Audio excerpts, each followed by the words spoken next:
Welcome to Cayman Turtle Center. A day of fun and adventure awaits at Cayman Turtle Center Island Wildlife Encounter. Swim and snorkel alongside sea turtles and other marine life. Meet tropical birds in the aviary, ride our turtle twister water slide, or simply relax by the lagoon. Plan your adventure today. Visit us online at www.turtle.ky. Welcome to the Green Scene. My name is Erin Kaufman, and I'm excited to be stepping in as guest host today for this fantastic new show brought to you by the team at the Cayman Turtle Conservation and Education Center. With me this morning is Gaddis Hislop, Curator of Terrestrial Exhibits and Education Programs at the Cayman Turtle Center, and Education Programs Officer Wendy Dandy. Welcome. Oh, Hi, good morning. So on today's show, we'll be delving into the culture and heritage of the Cayman Islands and learning more about our turtling history. Some exciting conversation ahead of us. The topic of this show is part of the Cayman Turtle Center's ACT series, which stands for Animal Conservation Talks. And Act 2 is named Iron Men in Wooden Ships. And that's all about how sea turtles are embedded in our history and culture. But I'm really interested to know that Iron Men in Wooden Ships, where's that name coming from? Gaddis and Wendy, can you tell us a little bit more? Okay, well, I'll step in. The Cayman Turtle Center, we are obligated to tell the story of the human aspect of turtle history in the Cayman Islands. Well, Turtle Center itself is all about green sea turtle, which is our national icon. But Cayman Islands itself, as you know, part of the identity of the Cayman Islands is tied in so closely with this animal, and we felt that we had to pay homage to the men and people that basically put Cayman on the map through their association with the green sea turtle.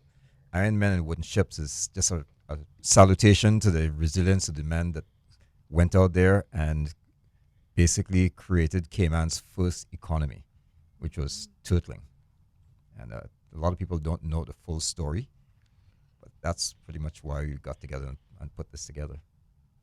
Yeah, I think that's incredible. I mean, you know, as a young Caymanian myself, I can't say that I recall learning a lot about our turtling history in school. So I think this is an incredible opportunity. Certainly, we learned a little bit about Cayman heritage and culture, but to kind of dive into as much detail and research that you all have embarked on, Wendy, can you tell us a little bit more about what went into collecting the information to make this series? Right, so you're absolutely right, Erin. I feel the same. I'm a little bit older, a mid-young, older Caymanian, and I didn't learn much about the topic in school as well. So going into this research, you know, I was fortunate enough to have Gaddis make me spearhead and bring his vision to life. And we found out a lot of things that we had no idea about. A lot of myths were debunked. So we spent over 6 months in the National Archives. We had multiple interviews with past seamen, and then also the extensive reading of Cayman literature textbooks that were available. So it's quite a long road it took before we actually rolled it out, but it's very extensive. We started from the discovery of the islands in the very beginning of the 1500s all the way up to the 1960s. So this is a really comprehensive look at the history of the Cayman Islands and turtling, and how turtling literally has put us on the map, or the green sea turtle as well. You mentioned that there were some myths that were debunked and there was some information that maybe you just weren't aware of before. So what was some of the surprising information that you learned? Maybe some things that we definitely just don't know. Well, there's so many facts, and I mean, we'll get into it more as we unravel some stuff on the show. But one of the facts that stick out the most to us is the common misconception that the green sea turtle went locally or functionally extinct around Ireland due to the turtlers. In fact, they were long gone before the first settlers in the early 1700s, because Grand Cayman, or the Cayman Islands on a whole, actually had the largest colony of green sea turtles in the entire Caribbean, with over 2 million, a minimum of 2 million sea turtles nesting here on the island. So the first explorers from Europe, the Dutch, the French, the Portuguese, the British, and the Spanish, used to get turtles from here because it was their only source of fresh meat. Because back in those days, they used pickled meats. So it was a sight for sore eyes to see this bountiful source of fresh food, and it actually contributed to directly helping them successfully penetrate the Caribbean all the way down to Trinidad. So that was one of the biggest myths that we were happy to debunk as well, that the turtles were long gone. So in fact, Caymanians, or the first settlers, never did turtle around the islands. It started off in the Keys of Cuba first. Wow, that's incredible. So I mean that involved some type of trade. I mean that's we other countries kind of benefited from our turtle meat. Yeah, Right? absolutely. Big time. Big time. Big time. That's some really, really interesting information. And so when it comes to this whole series, and when we're talking about this this information and diving deeper into our history, why do you feel that it's important, and why do you feel obligated to share this information? Well, I can get into that. Yeah. Some people may or may not know, I am actually not from Cayman. I've been here quite a long time, but some people think that I'm from Cayman. But You mean that? But you've been accent here is for a not few Cayman. years. I've been here for a few years. Just a few. But one of the things that really intrigued me when I came here, I was interested in a bit of the history and culture of the island, because I didn't know anything much about Cayman when I first came here. And my former mother-in-law, Miss Bessie E. Banks, the late Miss Bessie E. Banks, wife of the late Benson E. Banks, she used to give me stories about her childhood. And in those stories, she mentioned her dad, who was Captain Ali E. Banks. And he was actually captain of the Adams, one of the famous turtle schooners. Mm-hmm. And the story she gave me was fascinating, about turtling and things she saw as a little girl growing up. And I tried to find out more information, and it was really hard to find information and things like that. There were bits and pieces here and there, but I couldn't put the whole story together.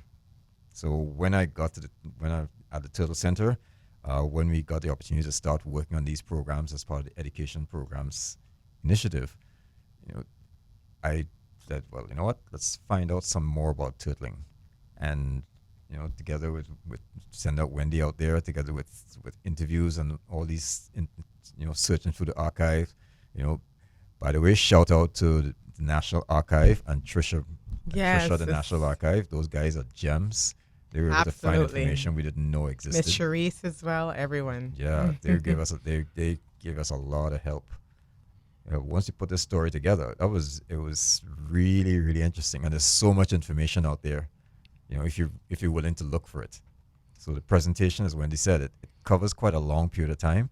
Of course, we had to summarize a lot of it, but it's so much that this is only part of this Iron Man and Wooden Ship. This is actually just part one of this other series that we want to put out.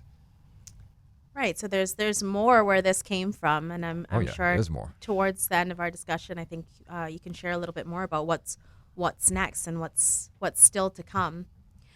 So when it comes to the information that you're sharing, is this something that the public can access aside from tuning in every Saturday morning at 11 to our show, where the public can listen in and learn more on the green scene? Can the public access this information from you? Can Yes. they get these presentations? Yes, we designed these ACT presentations, animal conservation talks, to be part of our public education outreach. We at Turtle Center, we host quite a lot of students, an average of approximately 2,000 students a year pass through the park for educational purposes. They do classes on different things, because the park itself is like a living laboratory, and it's to enhance what they're learning in the classroom, make it come to life, more or less. But while we're working on teaching kids, and they all get a conservation message while they're there, but in the meantime, there are adults out there that are out there making decisions and learning things, and we wanted to part of our mandate to share our stories, to tell people that we're more than just a entertainment and more than just a tourism attraction. So we designed these ACT talks to take them out on the road, so we've been presenting them at corporate places like a lunch and learn. They have a lunch, and we come out there and we do a talk, kind of like a TED talk, but TED is already taken, so we came up with ACT. We've done it in schools. We presented them at schools, at both high school and primary school, and even at the university level. So this is part of us getting the information out there. And this particular act talk, the Iron Men and Wooden Ships, it's history and culture, and it's still tied to the green turtle, which is our mandate. Right. So yeah. Oh, sorry. Just one more thing. If people want to find out more about it, they can contact us directly via our website or at info@turtle.ky, and we'll come out to see you. We've gone as far as Health City, and even here in Georgetown, all around. Right. So we're trying to extend our corporate outreach, corporate Cayman. We do schools as well. As Geddes says, we see thousands of students every year, but we do go into we'll come to any event really. And also to mention as well, it's no cost. It's for free. It's just a part of our education mandate, as you mentioned. And just trying to get the message out there. So we do lunch and learns usually as well. That's the usual format where we'll be invited in. We've been to quite a few places, CUC, SEMA, Campbell's. That's amazing. I mean, that's an incredible opportunity. And the fact that it's for free, it's an awesome opportunity for businesses, individuals, groups to take advantage of. So we've got to take a quick break, but we'll be back soon to continue our discussion as part of Cayman Turtle Center's ACT series, Animal Conservation Talks. We're discussing Cayman history and culture on the topic of Iron Men and Wooden Ships here on The Green Scene. Did you know that turtles play an important role in ocean ecosystems? Turtles maintain healthy seagrass beds and coral reefs, providing key habitat for other marine life and helping to balance marine food webs and nutrient cycling. Learn more about our turtle friends at the Cayman Turtle Center. Hello, my name is Coco. I'm a Cayman parrot at the Cayman Turtle Center. I was rescued and love my home here. Did you know our human friends at the center breed and raise Cayman parrots, the national bird of the Cayman Islands, then release them to live in the wild? Come visit me and my bird friends at Cayman Turtle Center. Welcome to Cayman Turtle Center. A day of fun and adventure awaits at Cayman Turtle Center Island Wildlife Encounter. Swim and snorkel alongside sea turtles and other marine life. Meet tropical birds in the aviary, ride our turtle twister water slide, or simply relax by the lagoon. Plan your adventure today. Visit us online at www.turtle.ky. Okay, we are back on The Green Scene. We are here discussing Iron Men on Wooden Ships. We have here Mr. Geddes Hislop, the Curator of Terrestrial Exhibits and Education Programs at the Cayman Turtle Center, and Education Programs Officer Wendy Dandy. We were just talking before the break about the ACT series and why the Cayman Turtle Center has chosen to really dive in on this initiative, sharing more about Cayman's history and culture, particularly with turtling and just the significance it plays in our history. And it's such a fantastic opportunity to learn more about our ancestry. So I just want to invite you all to take us back to the beginning. Where did this all start? So as I mentioned before the break, the green sea turtle quite literally put Cayman on the map. That's literally why they mapped the island, because of the abundant source of fresh meat. So the first explorers, European explorers, when they came down, they're coming on these Pirates of the Caribbean type ships. And back in those days, centuries ago, they only had pickled meats because there was no refrigeration. So by the time they crossed the Atlantic, all of those meats most likely did go off. These men suffered from scurvies and other seaman diseases. So when they saw this fresh source of meat, it was a godsend, basically. And basically how they went about hunting them, they tried using traditional methods with using harpoons because they were used to whaling, which was very futile due to the turtles' hard shells. So what they did was go up on the beach. They realized that the females, well, I'm not sure if they noticed it was females at the time, but turtles were up on the beach. So what they would do is go up and flip them on their shells. And this is 300 to 600 pound turtles. So they can't flip back over. Mm-hmm. So they'd go up and flip all of these turtles and load them on the ships, hundreds at a time. And what they did not realize is this is taking the nesting population, the females. So you're not ensuring future generations. So that's where turtle meat, as far as we can see on the records, first came about. I haven't seen that much about the Taino Indians really eating turtle meat at all. So I believe it's started with the Europeans. So fast forward to Cayman's history. The first settlement in Grand Cayman took place between 1720 to the 1730s. And by this time, Cayman was under Jamaica, which was already under British rule. So, Wendy, what do the records show as to when's the first record of our earliest settlers? So our first settlers, as the records show, were the 1720s to the 1730s. And by this time, we were under Jamaica still. And Jamaica was under British rule at this time. They took the country over from Spain, which it was originally Spanish colonized. And in the 1720s, the first settlers were thought to be shipwrecked people, pirates, runaway slaves, and such. And in the 1730s, Jamaica actually gave out land grants to have people come over to keep the islands occupied. Being as we were so close to Cuba, Cuba was still owned by Spain, and Britain wanted to be sure that they kept hold of all of their posts. So people gladly took those land grants and came over. And to their dismay, they were thinking that it was a smaller Jamaica, in the sense that Jamaica is so fruitful. You know, if it's a country, if you can grow coffee, you're very rich in soils and other deposits. But as we know, Cayman is all limestone. So they came here and realized there was a very thin soil layer, and they weren't able to make really arable crops. So they had to turn to the sea. So that's basically why we're so entwined in the sea, because Cayman wasn't sufficient enough to grow proper crops. Right. These guys could have went back to Jamaica.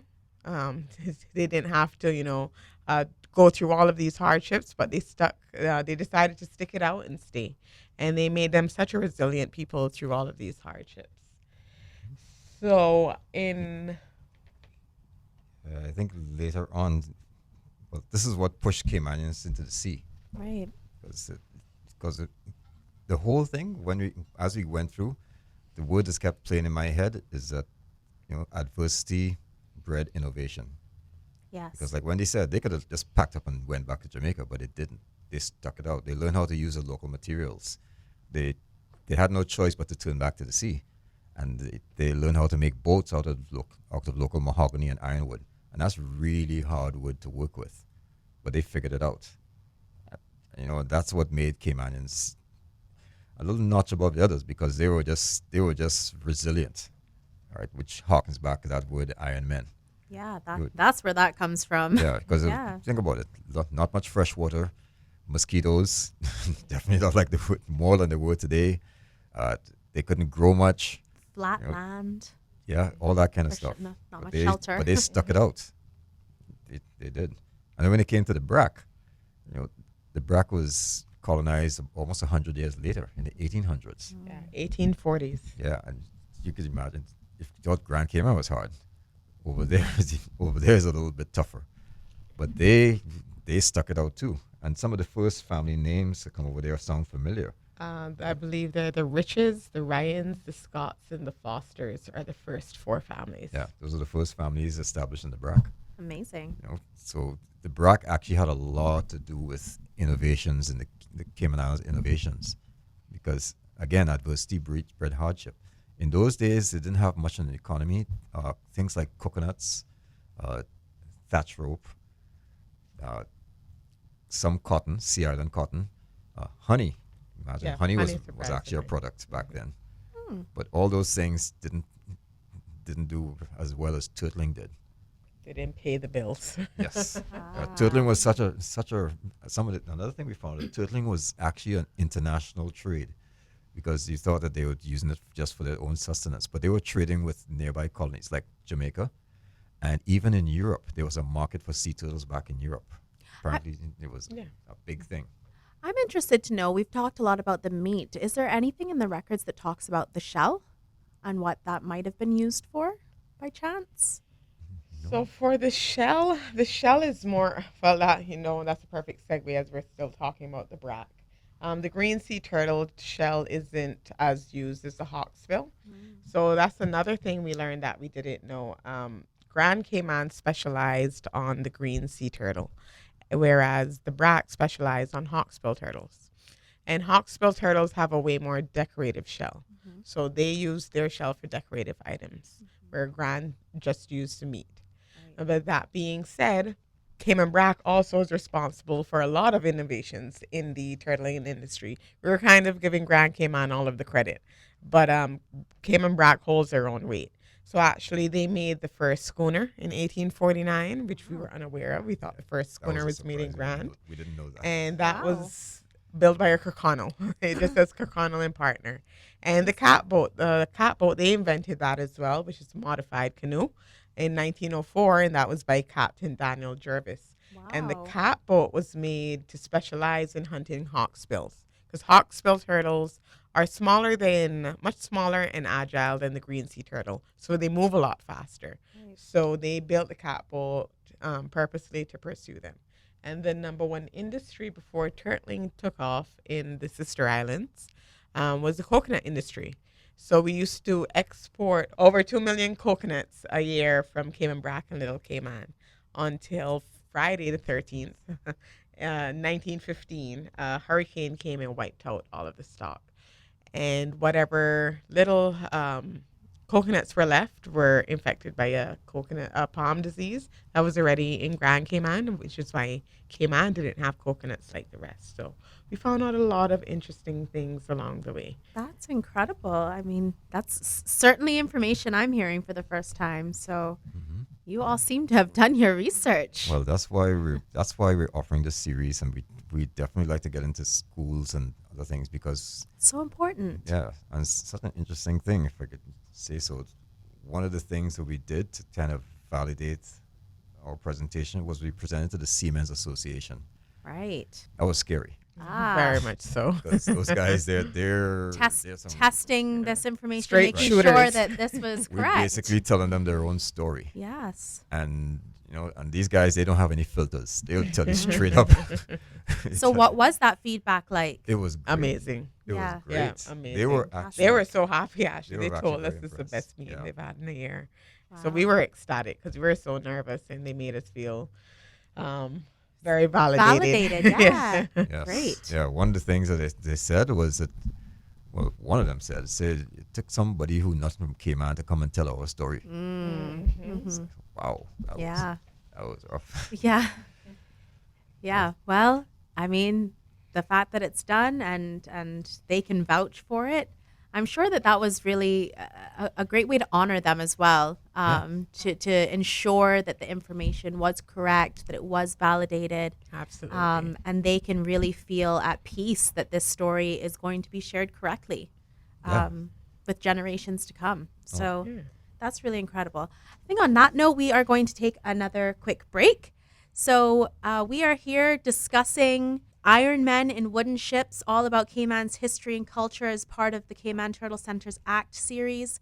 We will be back shortly with more. Did you know that turtles play an important role in ocean ecosystems? Turtles maintain healthy seagrass beds and coral reefs, providing key habitat for other marine life and helping to balance marine food webs and nutrient cycling. Learn more about our turtle friends at the Cayman Turtle Center. Hello, my name is Coco. I'm a Cayman parrot at the Cayman Turtle Center. I was rescued and love my home here. Did you know our human friends at the center breed and raise Cayman parrots, the national bird of the Cayman Islands, then release them to live in the wild? Come visit me and my bird friends at Cayman Turtle Center.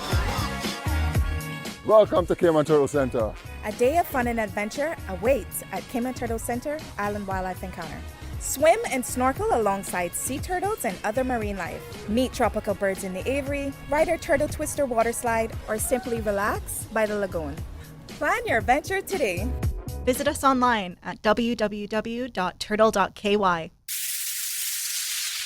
We are back to continue our discussion, and wow, we've just heard some really, really interesting information, and just diving a bit deeper into the turtling industry and our turtling history of Cayman. So just continue to tell the story. Can you tell me a little bit more? what was really involved in this whole turtling journey? I mean, how did it begin? What was it really like going out on the ship, and what did that whole process really involve? Okay, well, I guess you could take you on a voyage. Uh, so what happened is that we could get a little bit more, just to touch back a little bit in history. When slavery ended in 1835. 1835. When slavery ended in 1835, what happened to the Cayman Islands is that we did have slavery here in Cayman, but we lost our perceived value to the mother country, to the UK, because now Cayman wasn't producing anything much because they lost their labor force. The slaves, of course, they had this period of what they call indentureship. The slaves didn't want to work for their former owners. They didn't want to. They offered them sort of a salary. They offered them Lodging. land grants, lodging, and so on. They didn't want to go for that. The only thing that they could agree on was to do turtling. So there was a more or less a 50-50 partnership with their former owners for turtling. So the first turtlers, actually, probably a majority of them were ex-slaves. They were actually out on the ships. The owners were compensated from the UK for the loss of their labor force, of their slaves, and they used that cash injection to become merchantmen. Yeah, which is the first recorded cash injection into the islands. Yeah. So those families became the first shop owners and boat yard and boat builders and owners, shipbuilders and owners. And that's where the old money came from. Yeah. Right? So they built boats. They opened merchant shops, and they pretty much commissioned the voyages. So what they would do is a boat owner, let's just say that. Willie Farrington, Boddins, Yeah. Marins, there's a lot. Boddins, Marins, all these familiar names. Cook Connells, they The were the original ones. old money came on. Right, so what they did was so an owner of a ship would commission a voyage. Let's just say the Adams, because it's a name that everybody's familiar with. There were quite a lot of Cayman schooners. They built over 100. I can't remember the exact number, but over 100 and something since. Over 150 in 150? Over that period of time. But let's just say that the owner of the Adams decides he's going to go on a voyage. There were 2 voyages a year, each one lasting roughly 3 months. So one from January to March, and then another one later on in the summer, like around June, July, for another 3 months. So what they do is they commission the voyage. These guys would get a captain. The captain would put together a crew, and most of the crews came from the same district. So if the captain was from West Bay, he put together a West Bay crew, and the other one was East End and Georgetown. Georgetown. Yep. So Yeah, East End, West Bay, and Georgetown were the 3 major crews. Yeah. And then the BRAC had their guys. Yes. That was the other thing we found. The BRAC has their own crew. Yeah, their own fleet. Yeah, their own fleet of turtlers. Small but mighty. Yes. Yeah. Yeah, hunting hawksbills, of course. Right. So the first thing they do, the captain would do, he'd put together his crew, usually 10 to 12 guys. And what we've also found, the crew members varied in age and stature. We had crew members as young as 12, 13 years old. As long as they were big enough, as they said, these guys would go out to sea. So with no schooling or anything, those young boys went to sea. Right? So the first thing they do is what they call fitting out. Fitting out was preparing for the voyage. 2 weeks ahead, they would gather at the captain's house or under a community tree. The captain's wife would usually cook for them, and they would put together all their materials. They would gather. The shop owners would give them on commission, tobacco, flour, sugar, whatever they needed for the voyage, and they'd also get some things to leave behind for their families because the provider would be gone for basically 3 months. They would also put together the nets. They would weave their nets. They would string it out between 2 trees, and these nets were big, like 30 feet long. Right? So when they finished the net, that was called brought to, or bring to the net. Bring them to. Yeah. Bring to fruition or bring to the end. That's when so all these, we picked up some of these old Caymanian terms that you probably don't hear much anymore. So once they had all their stuff together, they would get on their ship and they would head out. This time that they gathered together, they would be telling stories and talking about the old voyages. It's a team building. Okay, so when they get on that ship and they head out, the crews are already sort of familiar with each other. And here's the interesting thing. They left at night, at twilight, because Caymanians developed this seafaring heritage in a very short period of time, like 150 years or something. So they developed that seafaring heritage compared to other ocean-going, seafaring cultures like Polynesians, the Norwegians, the Vikings kind of people. They had thousands of years to hone their craft. Right. But Caymanians did it historically less than they did it in 150 a really short years. time, Mm-hmm. without any teaching. They had to figure it out on their own. Yeah, Right. and So less they than left a at primary night. school education. Yeah, they left at night. No compass, none of that kind of thing. They left at night because they navigated by the stars. Stars, right. So to be clear, it was very rare to leave at twilight or at night. So it was very strange when outsiders came and saw them leaving at this time. They're like, no one sails at these times. So they really had their own personalized Way of methods doing that they things. perfected. Right. Yeah, navigating with a fork stick and all these things. They came up with their own ways of navigating without instruments. That's incredible. It was incredible, yes. So a journey took to get from Cayman to the Nicaraguan coast, where most of them did their turtling, took about 3 days, right, in fair weather. But interestingly, as Wendy said earlier, the first place they went turtling was actually in southern Cuba, or the Keys off of southern Cuba. And then they went to Puerto Rico. And then they went for a short time to Costa Rica. And then they end up in Nicaragua because the commissioner in Jamaica negotiated a treaty with Nicaragua so that Caymanians could legally fish there. But you notice that there's a trend between all those 4 places. The Spanish? They're all Spanish. Yeah. And Spain was still sore at England for taking Jamaica from them, because Jamaica was like the jewel of the Caribbean. Right? So because Caymanians flew the British flag, they represented Britain, and the Spanish gave them a hard time wherever they went. So they got kicked out of all these places. They were very, very sore for centuries about losing Jamaica, because Jamaica is considered the jewel of the Caribbean with the amount of resources. Right. Basically, the profits to the crown. So they held a grudge for a very long time over Jamaica. Yeah, and that's another thing that these guys had to face. It's not just navigating ships and weather and all that kind of stuff. They also had to face hostile Spanish wherever they went. Right. Because these guys would just grab them and toss them in jail, just for the heck of it. And then they'd have to write a letter. There's no GPS or WhatsApp or anything Writing like that. a They had letter write a to letter, Jamaica. find a ship to take it to Jamaica. Then Jamaica and then Jamaica has would to send write it to the the UK. And the UK at some point would decide to write back to Jamaica and send it back to them so they could get free from jail. And these guys went through a lot. I mean, when they got there, they had to work off the Mosquito Keys, which are about 40 miles off the mainland. And these are basically a bunch of mangrove islands. And they're not called Mosquito Keys for nothing. So what they would do is there were 2 crews. A ship would pass around the islands and drop off crews at different spots. And that ship would be like the water taxi. They'd move from island to island, collecting turtles as these guys were. So these guys were basically stationed on the island.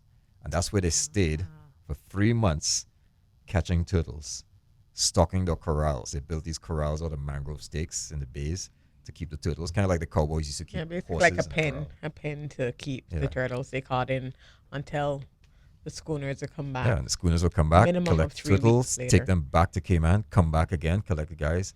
So these guys are out there on these little mangrove islands with mosquitoes, hot weather, working 6 days a week.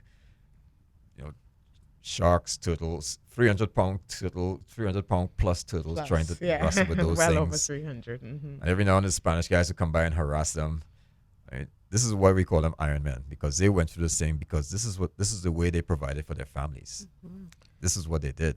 For example, just to get fresh water, one of the seamen, Gerlo Rankin from East End, he said there was only one freshwater source, and it was about 18 miles away, called Diamond Spot. And they'd have to go 18 miles to get fresh water. And then when they'd pull up the water, it'd be full of dead frogs and snakes.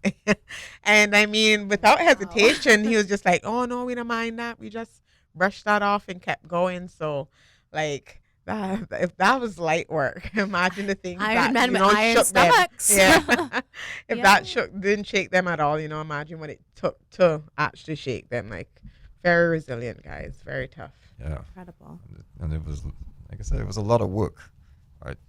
We also found out a few other things. The craft that they used, when I say the craft, the techniques that they use, for example, we found out that a very important component of their tools of trade was something called a kellic rock, and they were just talked about this rock and how it was important part because it was basically an anchor for the nets. What they would do, these guys were actually biologists. Besides being expert seamen, they knew their prey very well. So they knew that green turtles like these things called hard bottoms, where there are lots of rocks and caverns because they wedge themselves on the rocks to sleep. So they'd find these places, they would set up their nets basically floating on the surface because when the turtles wake up in the morning, the first thing they do is come up to the surface and breathe, and they get tangled in the nets. And they have to have these special kellic rocks. And Wendy and I were wondering, okay, so kellic rocks, what's so special about kellic? As far as I know, all rocks sink. So what's so special about this rock? But apparently it's the shape of the rock. They're kind of oval shaped, so that when they so like oblong, oblong shaped. so when these next drag on the bottom, they more easily catch up in things, so they anchored it a lot better. And they used to go down to Sand Key, or the islands of South Sound, was one of the good places to get these rocks. Probably don't have them anywhere anymore since Ivan. No, not since Ivan. Or whatever, you can see the since remnants then. of the islands after that. Wow. Yeah, so and then there's all these things, other terms we learned, like the word bail. Another story I got was from one of these guys, is that how did they find these turtles at night? Because remember, they're sailing around in the dark. They listen for the turtles blowing. Wow. And they say, oh, there's a bail. And a bail is a bunch of turtles. And you rarely see turtles in groups anymore. Green turtles are one of the only species of sea turtles that gather in groups outside of breeding season. Incredible.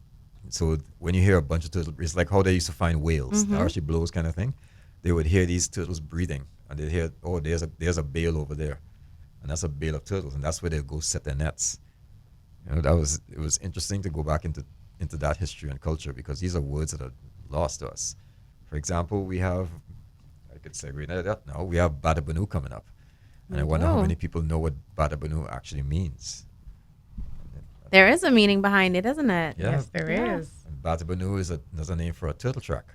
Right. Right? They call them crawls, but I think I could be wrong, but I think Badabunu is something to do with Cuban origins, if I understand it right. And it also means a turtle track. Turtle track. Track of a turtle. So that, yeah. And then just to finish off, these guys, like I said, there was a lot of hardships they had to endure. A lot of these guys were lost at sea. So some of these ships, remember, once they cross the horizon, you don't know what's going on until if or when they come back. That ship goes over the horizon. There's no communication, no radio. The only sign they have is, I saw Captain whoever way back there in Panama a couple of weeks ago. He don't home yet. Well, I guess he ran into a storm and that ship is lost. Wow. So a lot of these men were lost at sea. So again, and it was hard because remember, some of them were just teenagers young, right. going out there. So yeah, they're the best of the best, to be honest. So once all of these turtles were, collected in these pens that you referenced, and the crew was, dispersed amongst these various islands, and the schooner came back to collect them. Are you aware of, did something come across in your research about what they actually did with these turtles? So did they all come back home? Did the trade happen at that point in time? Were some of them left behind? I'm just interested to know. Yeah, well, interesting you mentioned these guys scattered them on the islands. That's where the term rangers came from. Because they were spread out because they were spread around the islands. They said they were ranging around the islands. But basically, the ship would come back, collect the turtles from each of these corrals, or crawls as they call them, and take them back to Cayman. And of course, sometimes they pick up, depending on what time period it is within the turtling voyage, you would pick up the crew as well. So they could load up a ship with as much as 200 turtles. Right, or more. And well, in the records they said 200 turtles. The seamen said it could be even more than that. Okay? But these, again, a testament to these ships. These are wooden sailing ships. Right. If your turtle averages, let's just say 300 pounds minimum. Wow. That's a Minimum, lot of weight yeah. A lot that of these weight. boats have to carry. Right. So they have to build these boats really well Yes. and sail with them. It had to be able to move. So once they made it back to Cayman, right, that's where the retail took place. Right. So that And what so a that- celebration that must have been for their Yeah. families to see these ships arrive. Both leaving and arriving Right. was a big celebration. Not much is going on the island, so it was always a huge party on departure and arrival. Once they came back to and they saw those sails on the horizon, they actually used to blow conchs back then. Right. So they'd blow the conch horn, and everyone's out Scene. there to see what's on the boat, hear stories, ask when's the last time they've seen a loved one. So it was a huge deal, both leaving and arriving. Incredible. Incredible. All right. Well, I think on that note, let us take one more short break. This is some really, really valuable information when it comes to our history, and we've got a little bit more to discuss. So we will be right back here on the Green Scene. Did you know that turtles play an important role in ocean ecosystems? Turtles maintain healthy seagrass beds and coral reefs, providing key habitat for other marine life and helping to balance marine food webs and nutrient cycling. Learn more about our turtle friends at the Cayman Turtle Center. Hello, my name is Coco. I'm a Cayman parrot at the Cayman Turtle Center. I was rescued and love my home here. Did you know our human friends at the center breed and raise Cayman parrots, the national bird of the Cayman Islands, then release them to live in the wild? Come visit me and my bird friends at Cayman Turtle Center. Welcome to Cayman Turtle Center. A day of fun and adventure awaits at Cayman Turtle Center Island Wildlife Encounter. Swim and snorkel alongside sea turtles and other marine life. Meet tropical birds in the aviary, ride our turtle twister water slide, or simply relax by the lagoon. Plan your adventure today. Visit us online at www.turtle.ky. We are back on the Green Scene, wrapping up our discussion here today with Geddes Hislop and Wendy Dandy from the Cayman Turtle Conservation and Education Center. And we have been talking about our turtling history and heritage and learning so much about where it all began, what a turtling journey really involved, the resilience of the men that went out to sea, and what it really meant to be out on the boats and on a journey like that. So we were talking about, the celebration that it was when the ships came back to shore and brought back all of these turtles to Cayman.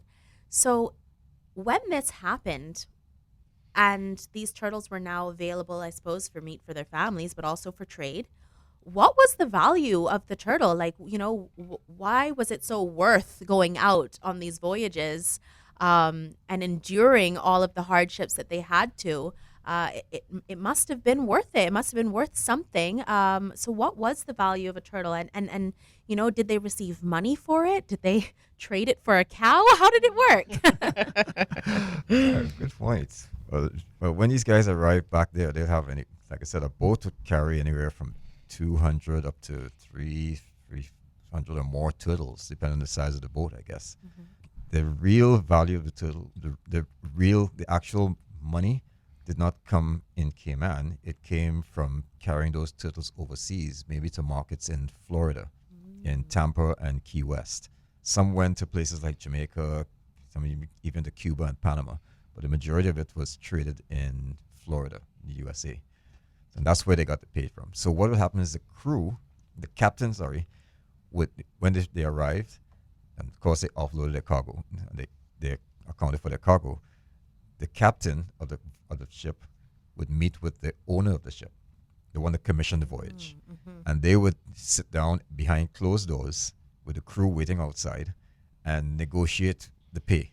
And the payment was usually a portion of the value of the cargo. They get a percentage of the value of the cargo.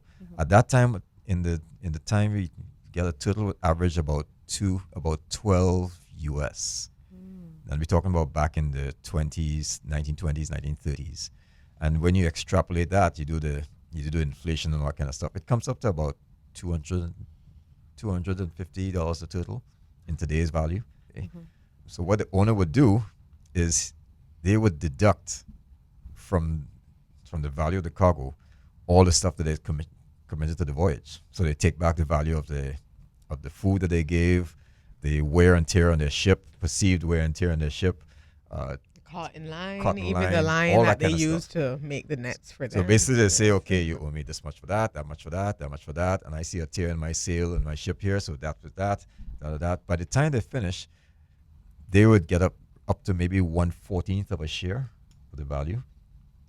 And this is for 3 months of hard work, literally risking life in many cases to do this.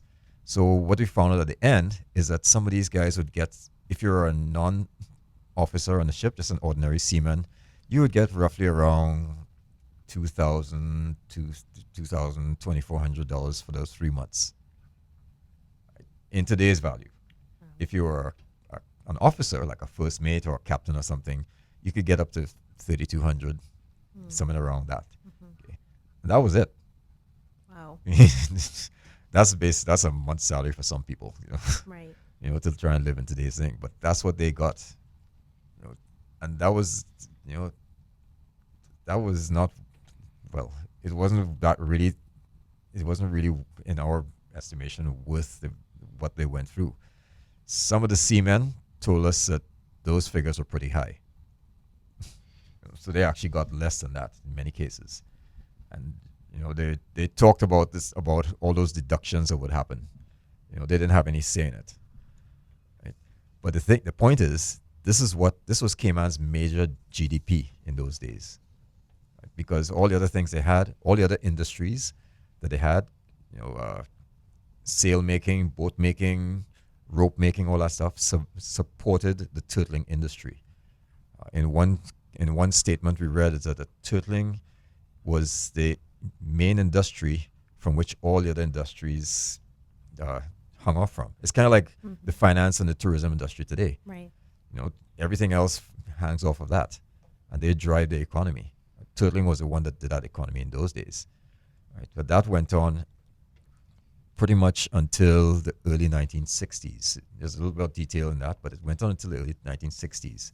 And that's when it came to the industry more or less came to an end. And one of the reasons it did so was because the treaty between Nicaragua and Cayman was not renewed.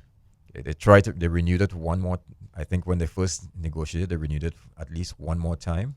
And then when they tried to renew it again, Nicaragua said no. They were going to try doing turtle. They saw how well the Caymans were doing. They figured they're going to do it now. So, the Caymans don't need to do it. We could take over from them. They tried and they failed miserably. In a couple of years, they gave up. So no other culture in the world that we've looked at has such a close association with the green sea turtle as the Cayman Islands. It's kind of like how the Native Americans had almost a spiritual connection with the buffalo, Right. or the bison.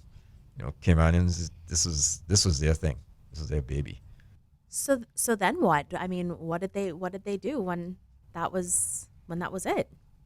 Well, the thing is, they still had their seafaring skills, and they still had their boat making abilities. Okay, so basically, what they did was, in the off season, these ships would be cargo, so they just went into that full time. They became the Cayman Airways of the time, basically.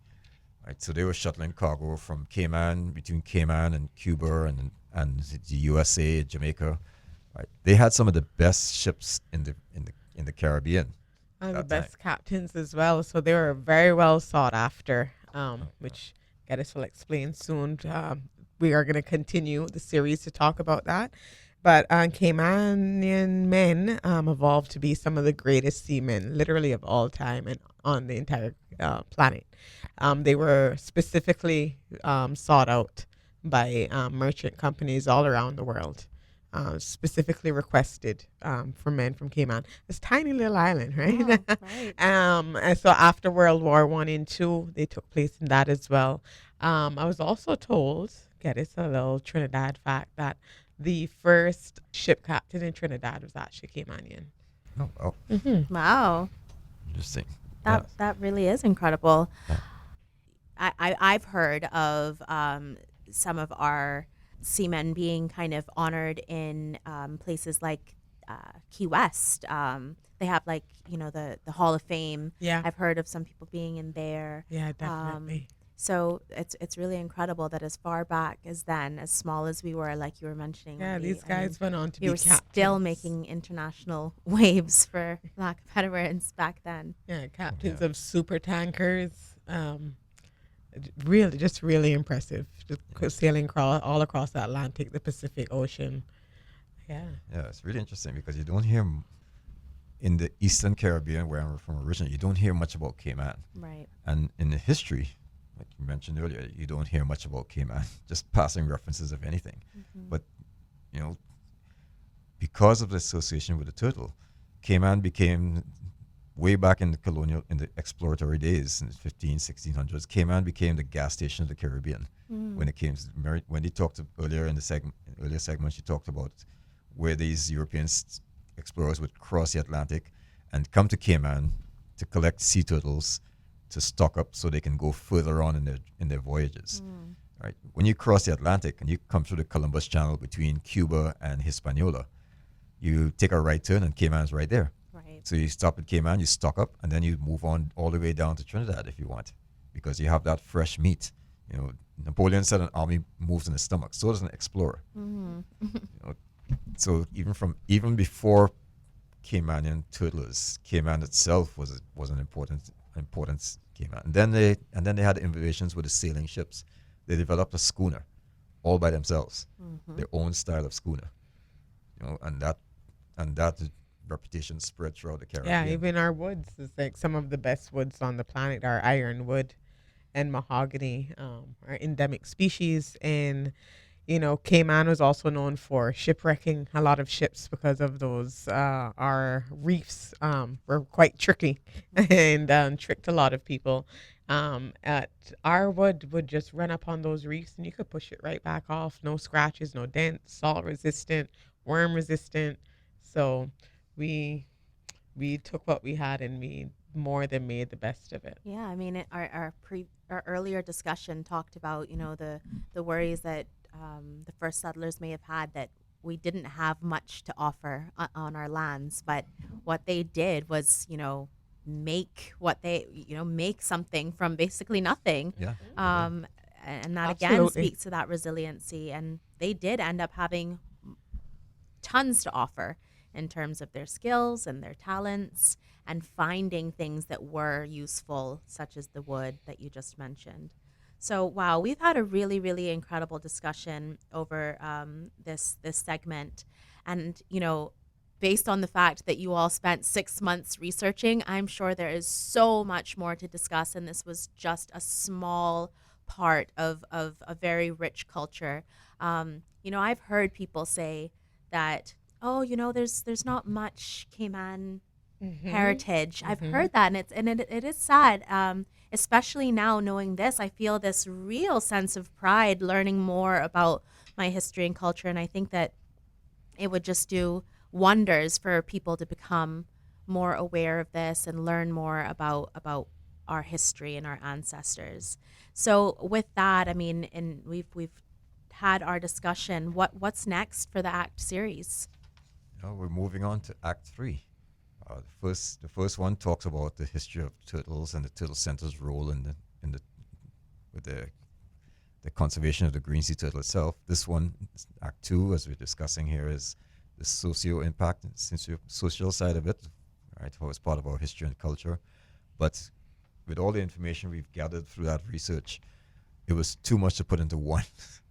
So we're gonna actually have a continuation. So like you said, after the turtling ended in the early 1960s, what next? Yeah. And we're going to follow up the stories of these Iron Men in these ships. Many of whom are still alive today, yes, right? Yes, some of them are still alive. Yeah. So the research is ongoing. We still have a lot of interviews to go through. I think our oldest interviewee is 94. Wow. Yeah. What a resource. Yeah. Oh, yes. So if people then are interested in learning more, I mean, aside from the fact that the Green Scene is on Bobo 89.1 FM right here every Saturday morning at 11 a.m. And of course, if you missed the show, You can catch the recording on the Cayman Turtle Center YouTube channel. So that's a really great opportunity if you're listening today and maybe you didn't catch the beginning, or you miss it next week and you want to tune in, or you want to share this information with your friends and family. Go ahead to the YouTube page and catch up on what you've missed, because there's some really valuable information. So, but aside from that, if people are interested in learning more, maybe they want you to come and give a presentation, how can they get that information, and talk a little bit more about your ability to come and speak with corporations or organizations? Yes, like I said earlier, this is our part of our mandate to tell our story, or Cayman Turtle Center story. So they can reach out to us through our website or on social media. They can email info at turtle.ky, and just put in the topic Act Talk. Right, we'd be happy to come in. Right, we'll figure out a time with you, and we'd be happy to come in and present. We want to try, as like I said, we're trying to get the story out to as many people as possible. This is what we see our role is, because it's a turtle conservation education center. We'll also come out after hours. It doesn't have to be during business hours. We'll do weekends too if we plan ahead. So it doesn't have to be during 8 to 5. Yeah, we have done after hours ones as well. That's great. I mean, if you have groups that meet outside of work, then that's a really great opportunity as well. So with all of that being said, are there any last thoughts from any of you, or any messages that you think that we should close on that your listeners need to hear? So this weekend, we're celebrating the King's coronation. So we have some great food and drink specials in our restaurant Schooners, including our signature cocktail named Welch's Gin Spritz. It's a long weekend also, so it's a great opportunity to come out and enjoy everything the center has to offer. Swim with the turtles, come and feed the birds in the aviary, and of course, take a ride on our Turtle Twister water slide. It's also Bada Banu today, celebrating 40 years. The parade starts at 1 p.m. and it goes from Public Beach, ending in the heart of town on Seafarers Way.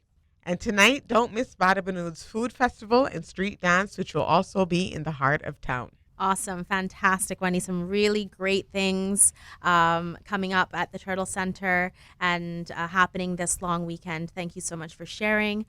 To our listeners, don't forget to tune in every Saturday at 11 a.m. here on Bobo 89.1 FM for The Green Scene. Welcome to Cayman Turtle Center. A day of fun and adventure awaits at Cayman Turtle Center Island Wildlife Encounter. Swim and snorkel alongside sea turtles and other marine life. Meet tropical birds in the aviary, ride our Turtle Twister water slide, or simply relax by the lagoon. Plan your adventure today. Visit us online at www.turtle.ky. You've been listening to The Green Scene, hosted by Cayman Turtle Conservation and Education Center. Catch us every Saturday at 11 a.m. right here on Bobo 89.1 FM. We're inviting you to our new show.